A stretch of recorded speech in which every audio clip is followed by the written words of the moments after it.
Hello friends, welcome to my YouTube channel.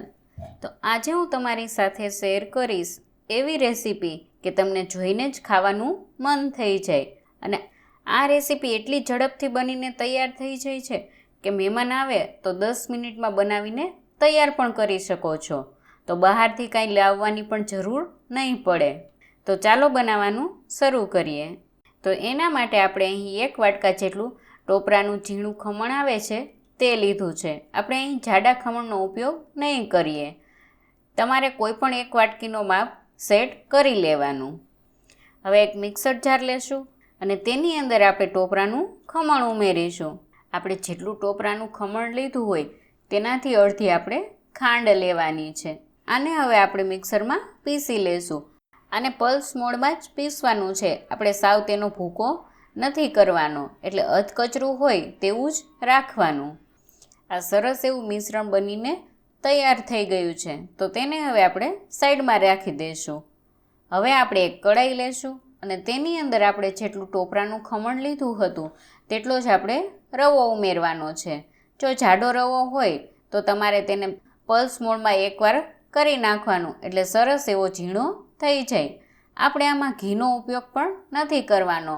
આને આપણે medium flame ઉપર રાખીને ધીમે ધીમે ચલાવતું જવાનું છે.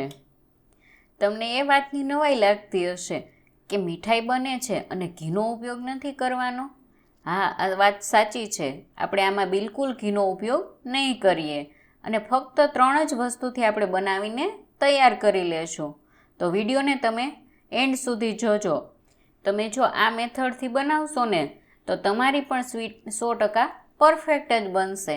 આપણે રવો શેકતા હોય ત્યારે તેને આપણે મીડિયમ ફ્લેમ જ રાખવાની છે. જો તમે હાઈ ફ્લેમ રાખશો ને તો રવો એકદમ લાલ થઈ જશે, પણ કાચા જેવો સ્વાદ આવશે. એટલે આપણે આને ધીમા તાપે જ શેકવાનો છે.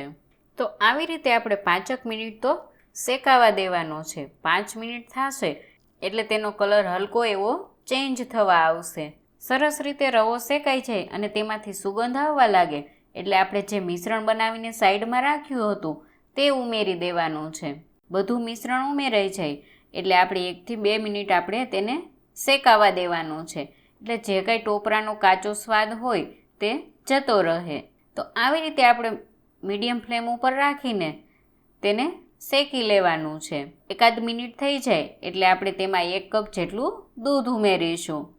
આપણે જેટલો રવો લીધો હતો તેટલા પ્રમાણમાં જ આપણે દૂધ ઉમેરવાનું છે. જે આપણે 3 ઇન્ગ્રીડિયન્ટ્સ લઈ તે ત્રણેયનો ભાગ એક સરખો હોવો જોઈએ.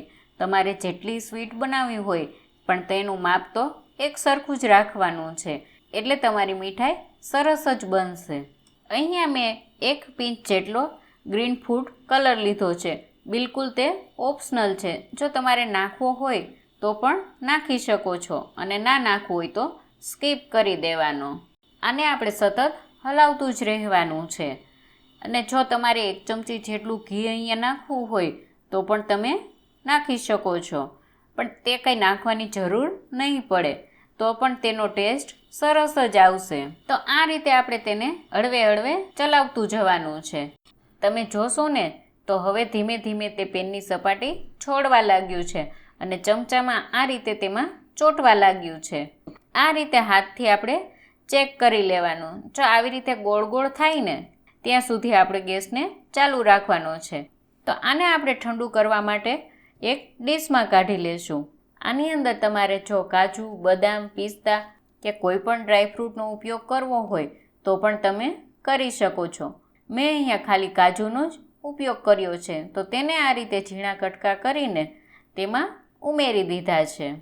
હવે આને આપણે મિક્સ કરી લેશું અને ઠંડુ થવા માટે 4 થી 5 મિનિટ માટે રાખી દેશું. હવે આપણી 5 મિનિટ થઈ ગઈ છે. તમારે જેવડી સાઇઝની સ્વીટ બનાવવી હોય તેટલું માપ તમારે સેટ કરી લેવાનું અને પછી આ રીતે હાથમાં થોડીક વાર મસળીને તેને આવી રીતે ઓવલ શેપ આપવાનો અને ઉપરથી આપણે ટોપરાના ખમણથી કવર કરી લેવાનું છે. તો આવી રીતે આપણે બધી સ્વીટ વાળીને તૈયાર કરી લેશું. તો જોઈને જ મોઢામાં પાણી આવી જાય તેવી બનીને તૈયાર થઈ ગઈ છે. જો તમને મારી રેસીપી ગમતી હોય તો લાઈક કરજો, શેર કરજો અને સબસ્ક્રાઈબ કરવાનું ના ભૂલતા. Thanks for watching.